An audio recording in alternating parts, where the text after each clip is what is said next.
Vous venez de calculer une limite. On vous demande d'interpréter cette limite. Attention, ça dépend. Ça dépend si vous êtes en train de faire des fonctions ou des suites. Si vous faites des suites, vous venez de calculer la limite de f de x, en plus l'infini, vous trouvez que ça vaut 3. Ah, réflexe, fonction, interpréter, limite, asymptote. Il faut que vous parliez d'asymptote. Si on a une limite finie en de l'infini, alors il y a une asymptote qui va être horizontale. Réflexe. Infini, fini, asymptote horizontale. On donne son équation, y égale a. Si vous venez de calculer la limite de f de x en un réel, qui est aux bornes d'un domaine de définition ou en plein milieu, type valeur interdite, et que ça donne de l'infini, asymptote verticale.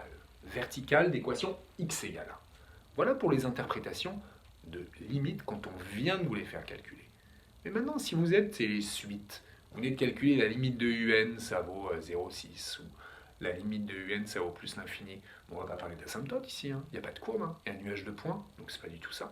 C'est un autre type d'interprétation, c'est une interprétation liée au contexte. Pour vous dire, ah, on vient de me faire calculer la limite de Pn, ça fait 0,7. Ah, le contexte. Et oui, une limite, chez les suites, ça veut dire qu'est-ce qui va se passer quand n va devenir très grand. Alors il faut avoir juste un réflexe rédactionnel, il faut essayer de faire une jolie phrase qui va commencer par à long terme, ou bien au bout d'un grand nombre de mois, au bout d'un grand nombre d'années, au bout d'un grand nombre de jours, au bout d'un grand nombre de parties de jeux vidéo.